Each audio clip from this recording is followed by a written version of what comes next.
Hey guys, it's Tuesday morning. I'm hanging out at my house right now, and I thought I would make a video of the top 5 jokes of the day. Hope you enjoy them. Okay, so there's these two roaches, Tom and Oscar, and they're hanging out in a dumpster enjoying a snack. And Oscar says to Tom, he says, "Hey Tom, you know that restaurant down the block? I went there yesterday to pick up some scraps, and I couldn't believe how clean it was. I could practically see my reflection through the shiny floor." Tom, spitting out all his food, says, Oscar, please, please. Not while I'm eating."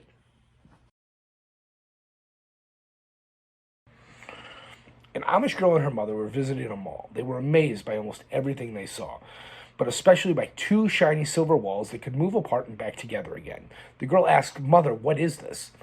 The mother, never having seen an elevator, responded, "I have never seen anything like this in my life. I don't know what it is." While the girl and her mother watched with amazement, an old man in a wheelchair rolled up to the moving walls and pressed a button.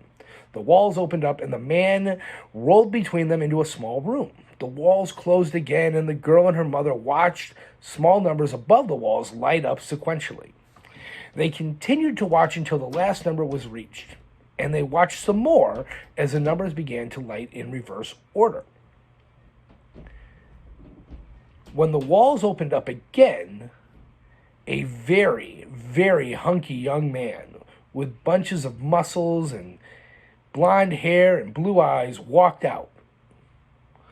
The mother leaned over to the daughter and whispered into her ear, "Go get your father." A man died and went to judgment. They told him, "Before you meet with God, I should tell you, we've looked over your life, and to be honest with you, you really didn't do anything particularly good or bad. We're not really sure what to do with you. Could you tell us anything you did that can help us make a decision?"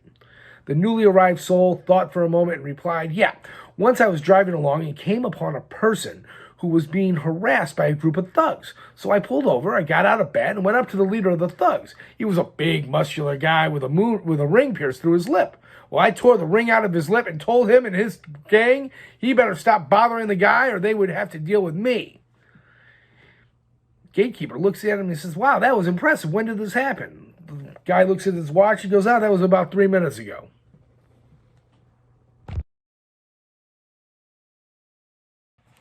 An old man went to the doctor complaining that his wife could barely hear. The doctor suggested a test to find out the extent of the problem. Now, stand far behind her and ask her a question, and then slowly move up and see how far away she is when she first responds. The old man, excited to finally be working on a solution to the problem, runs home and sees his wife preparing supper. "Honey," the man asked from standing about 20 feet away, "what's for supper?" After receiving no response, he tried again from 15 feet away. Again, no response. So he moved up to about 10 feet away, and again, no response. Finally, he was 5 feet away, and he says, "Honey, what's for supper?" She replies, "For the 4th time, it's lasagna."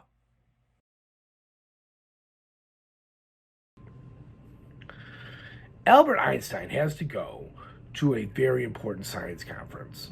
On his way there, he says to his driver, who happens to look a bit like Einstein, "I hate going to these conferences. I keep saying the same things over and over and over again."